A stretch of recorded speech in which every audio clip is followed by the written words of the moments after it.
అధికారంలో రావడానికి అనేక హామీలు ఇచ్చింది.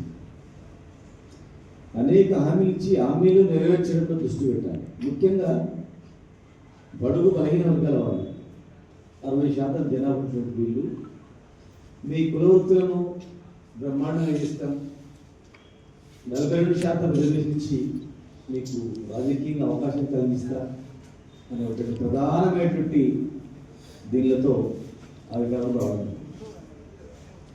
ఇలా 42% రిజర్వేషన్ ఏమైతే మనం చూస్తున్నాం.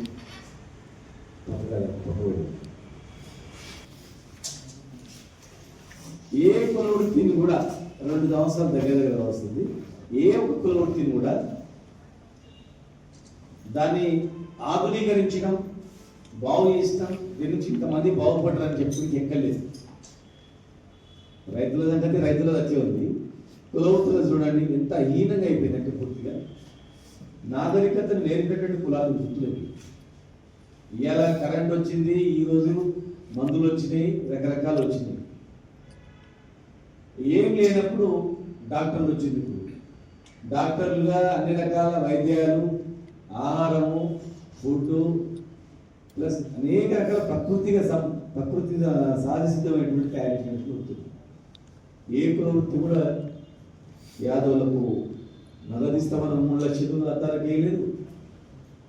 ముందు కార్పొరేషన్ అన్నది ఏం లేదు, ఎన్బీసీ కులాలు అన్నది ఏం లేదు. ఎక్కడ చేసి ఇలా చేయకపోగా వృత్తిని భయంకరంగా గురించి పూర్తి ఎక్కడెక్కడ ఇన్కమ్ వస్తున్నాయో ఇన్కమ్ వచ్చేటువంటి వృత్తులను పూర్తి భూస్థాపితం చేయాలని చెప్పి ప్రయత్నం చేస్తుంది. అందులో ఒకటి ప్రధానమైనటువంటి గీతా వృత్తి. ఇలా గీతా వృత్తికి మీరు ఏం హామీ ఇచ్చారు? 5 ఎకరాల పొలం ఇస్తాం, చెట్లు పెంచుతాం, డ్రిప్ ఇరిగేషన్ ఇస్తాం అన్నారు. చెట్టు పై నుంచి కింద పడి చనిపోతే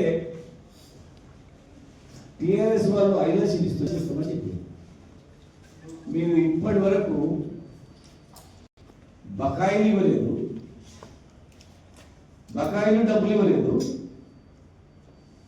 10 లక్షలు పెంచలేదు, 5 ఎకరాల పొలం ఇవ్వలేదు, చెట్లు పెట్టలేదు. ఉన్న చెట్లు కొడితే కనీసం చెట్లు కొట్టే చెట్లను కూడా మీరు ఆపలేదు. 100 సంవత్సరాల చెట్లు పేద 100-120 సంవత్సరాల చెట్లు ఉప్పల్లో నరికి పడేస్తే 100 పైన చెట్లని మీరు పోయి చూస్తే యాక్షన్ తీసుకోండి అంటే కూడా ఉల్టా ఎవరైతే చూడడానికి పోయిందో వాళ్ళని ఇబ్బంది పెట్టింది.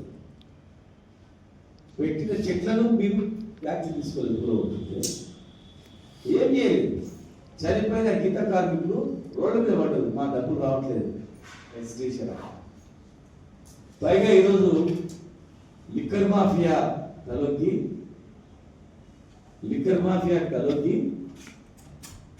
కల్తీ పేరు మీద మాకు అనుమానం ఏం కలుగుతుందంటే మేము కల్తీ పూర్తి వ్యతిరేకం. 200 అందరూ కూడా ప్రతి గౌడ్ కూడా వ్యతిరేకం. కానీ కల్తీ పేరు మీద మీరు పూర్తిగా వృత్తినే బంద్ చేస్తామని పేపర్లలో వదులుతున్నారు చూడు, ప్రభుత్వం సిద్ధమైతే చూడు, అప్పుడు మాకు అనుమానం కలిగింది. వెనుకటి రోజులలో మున్సిపాలిటీలో బయటపడాలని ఒక కుక్కను చంపాలంటే అరే కుక్క పిచ్చిలేసింది రా చెప్పి కుక్కను చంపి ఊర్లో చాలా తెలివిగా వాడు దొంగరా అని చెప్పి వాడు గెలిచి లేదు వాడికి ఏదైనా చెడు ముద్ర వేసి రాజకీయంగా ఎదుగుతున్నట్టు వాడికి ఏదో చెడు ముద్ర వేసి వదిలిపెట్టారన్నమాట. ఇవాళ ఆ రకంగా అదే రకంగా ఈరోజు ఏం చేస్తుందంటే ఒక కుటీర పరిశ్రమ ఈ రోజు కాకుండా రోజు 2 కలుగా మళ్ళా బజ్జీలోడు బతుకుతుంటాడు, ఒక మా ఆరకట్టు సోదరుడు సీకిలు పెట్టి ఆయన బతుకుంటాడు, మా ముద్రా సోదరుడు చేపల కూడా బతుకుంటాడు, మా యాదవ సోదరుడు గొర్రెలు కూరని బతుకుంటాడు, మా కుమ్మరన్న పుండ్లు చేసి బతుకుంటాడు, మా కమ్మరన్న బతుకుతుంటాడు. ఓ 10 కులాలు బతుకుతుంటాయి. దాదాపు 200 మంది కుటుంబాలు బతుకుతుంటాయి. ఇప్పటి నుంచి కాదు, ఏళ్ళ తరబడి బతికించింది. ఎవరి మీద ఆధారపడి ఒక కార్మికుడి మీద ఆధారపడి కులాలు బతుకుతుంటాయి వృత్తులు. అక్కడ కార్మికుడు పైన చెట్టు ఎక్కితే కింద దిగేంత వరకు భక్తులు తెలియదు. 1000 మంది ఇయ్యాల వల్ల సస్తున్నామని తెలిసినా వృత్తి చేసేది ఒకటే వృత్తి. సచ్చినా మళ్ళీ కొడుకు చేస్తుంది, దాన్ని చేస్తే కొడుకు చేస్తుంది. ఇంత భయంకరమైన వృత్తి 1000 మంది చనిపోయింది.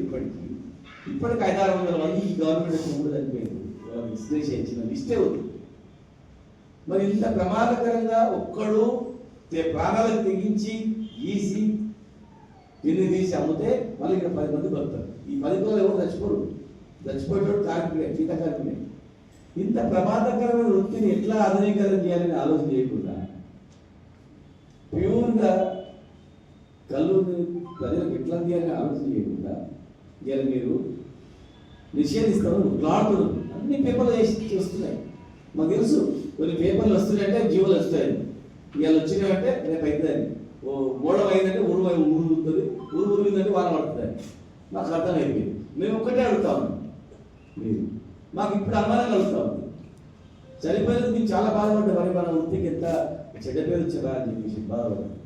కానీ మీరు మాట్లాడుతుంటే మీరేమన్నా కలిపి